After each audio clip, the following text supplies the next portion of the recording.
Shalom, brothers and sisters. Sure, what a weekend.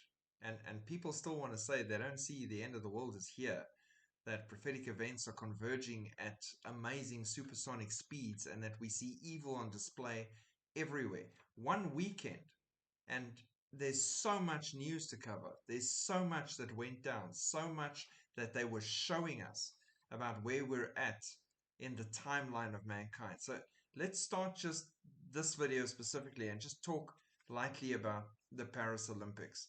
So the Paris Olympics, you are going to struggle to find footage. I'm not going to post any footage. I'll post some pictures in here, but they are clamping down and putting copyright infringements and removing because of the backlash they've experienced post the Paris opening ceremonies.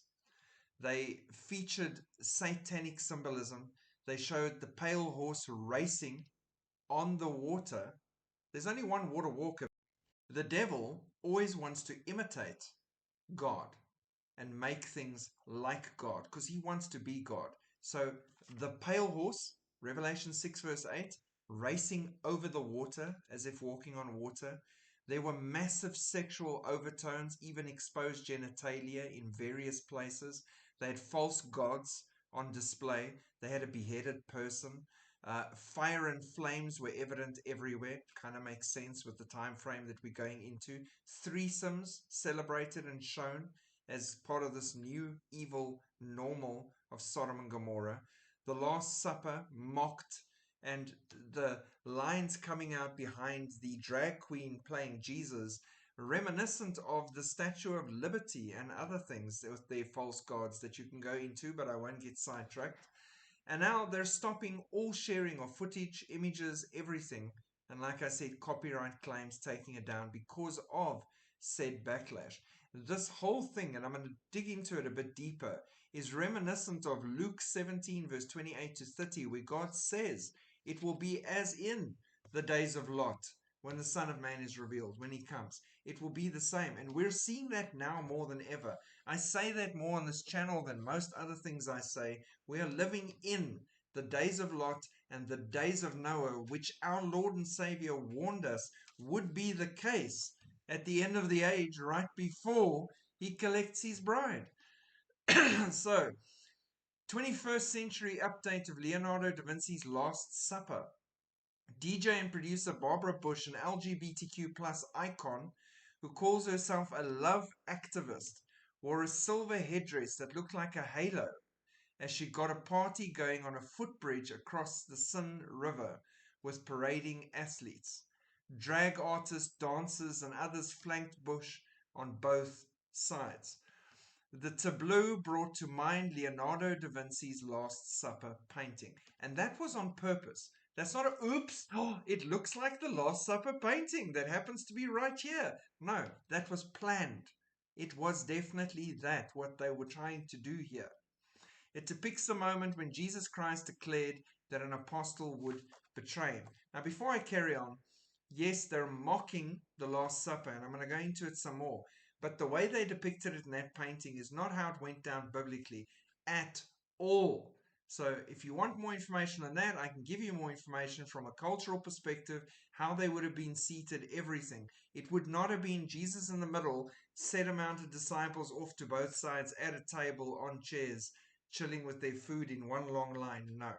All right. So side issue. Jolly says this wasn't his intention. He saw the moment as a celebration of diversity. This is the new buzzword they use to celebrate evil and sin and things that are sick and dark. No, we're celebrating diversity because how dare you, yeah, Greta Thunberg, how dare you say anything against diversity. The table on which Butch spun her tunes is a tribute to feasting and French gastronomy. My wish isn't to be subversive nor to mock or shock, Jolly said. Yeah, they come from the Prince of Lies, so come on. Most of all, I wanted to send a message of love, a message of inclusion, and not at all to divide. Now, if it's a message of love, you would respect our faith. If it was a message of inclusion, you would not be mocking the faith And if you didn't want to divide, you wouldn't be attacking something that is holy and special to us as believers. So everything they said, absolute rubbish. Critics could not unsee what they saw. One of the main performances of the Olympics was an LGBT mockery of a sacred Christian story, the Last Supper of Christ. The apostles were portrayed by transvestites. The spokesperson of Russia's foreign ministry, Maria Zakharova, posted on Telegram. Because she's Russian, everyone will say, we're not listening to her, she's full of it. But she's spot on. The French Catholic Church's Conference of Bishops deplored what it described as scenes of derision and mockery of Christianity and said, our thoughts are with all the Christians from all continents who were hurt by the outrage and provocation of certain scenes. Right? And it's just, it continues from there. It's supposed to be a celebration, that opening ceremony. Supposedly, it's always full of occultic symbolism. The Watchman community is always picking up on these things. And this time, it was an open-faced abomination. It was supposed to be festivity, but it was blasphemy. The opening ceremony was described as wet, wild, and weird. And certainly it was all those things. It was dark, macabre, and sacrilegious. Sorry. The entire opening ceremony was categorized as one long drag show.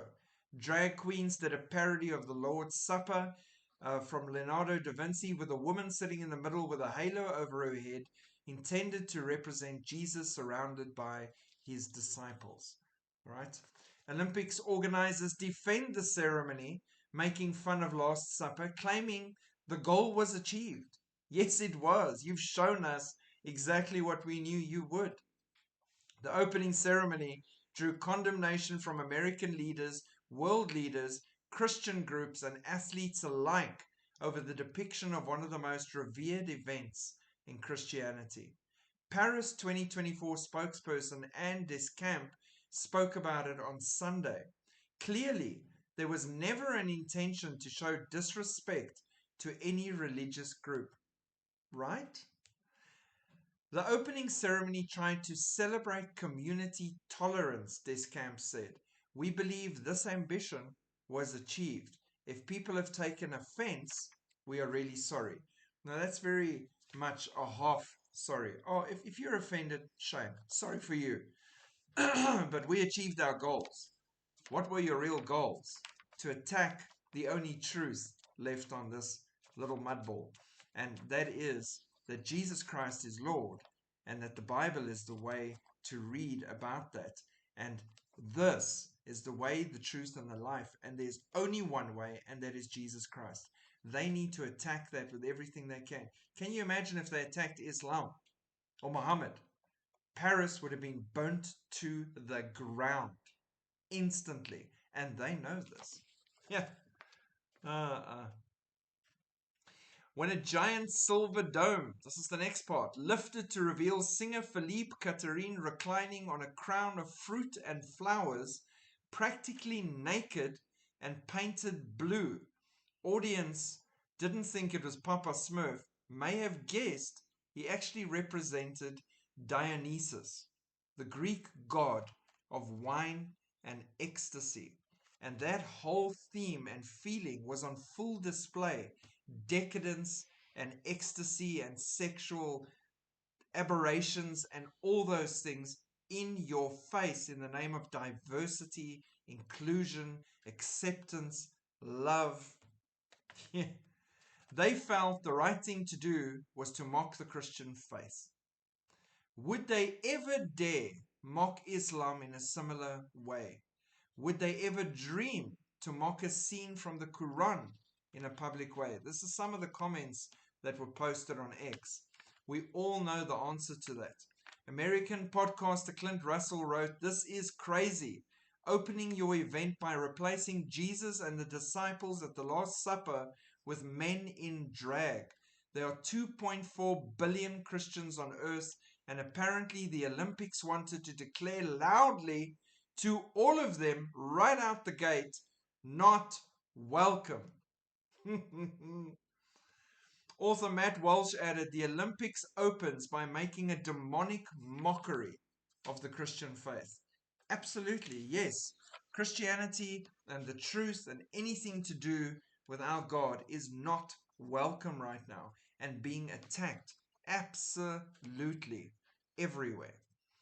There was fire and a bloody display of a beheaded Marie Antoinette singing, of course, referring to the French Revolution and the history. But how's that okay? A beheaded woman singing with blood. How's that become our new normal? That's cool, that's art. Notably, the scene featured a woman riding a white metallic horse across the river of sin, pronounced sin in English, not sane, sin. Isn't that interesting? Donning the flag of the International Olympic Committee. And it's got the different colored circles, which could easily be a small leap to link that to their whole LGBTQ drag agenda they pushed in this whole thing. The horse passed under successive bridges as dove wings were unfurled, supposedly to symbolize a message of peace. Hey? Peace. We know that pale horse is going to ride. We know the Antichrist is going to bring a false peace.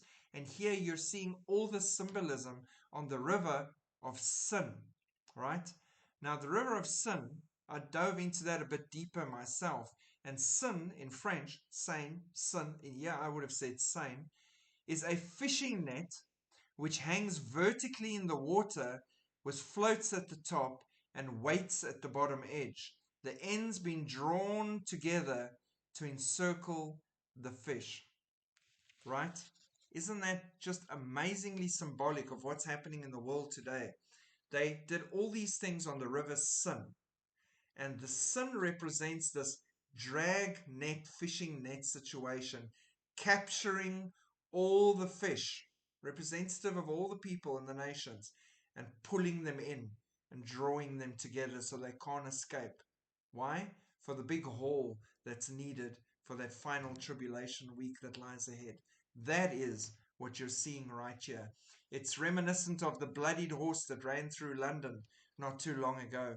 And now pale horses at the Olympics driving across the river Sin, and a winged horse, which reminds you of Muhammad's journey. So it's all really interesting. And then the final capstone to all these things is the celebration included a rendition, and we've touched on this channel before, to John Lennon's song, Imagine.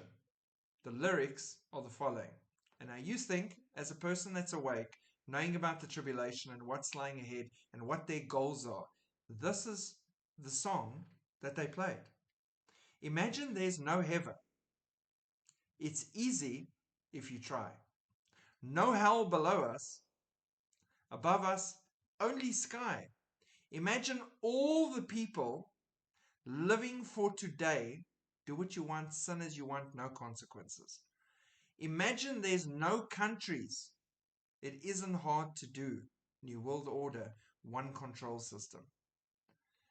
Nothing to kill or die for, and no religion too. Imagine all the people living life in peace. When they say peace and security, then sudden destruction shall come upon them. Are you seeing all the symbolism they're packing into this? And even after we've covered all this, we're probably missing 50% more that they pushed in there if we really watched and went into it in detail, which I personally am not willing to do. So then there were these articles. Truly humiliating moment. 3 drag queens help carry Olympic torch to Paris. In what one observer described as a truly humiliating moment for the Olympics, 3 drag queens were among the 10,000 torchbearers carrying the Olympic flame through France as it made its way to the Games. The men who dress and portray themselves as women, Nikki Doll, Miss Martini, and Minima Guest, were invited by authorities to participate in the marathon relay. It's offensive and inexcusable, Miller said, which is probably exactly why those involved encouraged it, to show that they are in charge and you have to live under their rules, no matter how embarrassing those rules are. Facts. War on Women, fans in uproar as trans athletes, biological males, make undeserved history by sweeping the podium at prestigious women's cycling championship race. These women are preparing their whole lives for the Olympics. They're working hard. They're doing what they need to do. They're putting in the work. They get to be chosen for the Olympics. They get to the Olympics, and men compete against them in the guise of women and steal from them what should have been their just reward for all their hard work. The Daily Mail reported earlier in the week that transgender bio males swept the board in a 1-2-3 finish at the cycle race over the weekend called the Madison at Washington's Mary Moore Grand Prix. The race occurred on July 19 in Redmond, Washington. This marks the first time trans women are known to have had a place on every podium spot in the cycling race. The two-person teams featured one biological woman racing with a biological male. Jordan Lothrop took the gold, having previously competed against his fellow men in his native Canada last year. Last year he was a man competing against men. This year he won gold as a woman. Second place went to Jenna Lingwood, who raced as a male until 2017. Third place went to Eva Lynn, who used to race as Henry Lynn for San Jose State University's men's team. He came third. How's that normal or right if you have a daughter? How do you feel about that? It is sick and twisted and wrong, and the world is embracing this evil because of the time that we're living in. Then there were repercussions that came through majorly, which is interesting because judgment will rest on these things. Tech company pulled Olympic ads as backlash grows after drag queens mocked the Last Supper. Mississippi-based telecommunications and technology company C-Spire posted on X it had pulled all its advertising from the Olympics over the ceremony's mockery over the Christian faith. We were shocked by the mockery of the Last Supper during the opening ceremony of the Paris Olympics, the company posted. C-Spire will pull our advertising from the Olympics. The 4-hour spectacle held along the Seine River is what clenched it for them. Coordinated sabotage paralyzes France's rail network as the Olympics begins. A coordinated sabotage paralyzed the network, impacting 250,000 travelers. The number is set to rise to 800,000 by the end of the weekend, ahead of the opening ceremony. The French Prime Minister pledged to find and punish those responsible for the attack. Good luck with that. Olympic athletes hit with shortages, horrible woke food as green movement spreads. There's not enough certain foods like eggs, chicken, carbohydrates, and then there's the quality of the food with raw meat being served to athletes, according to Anson.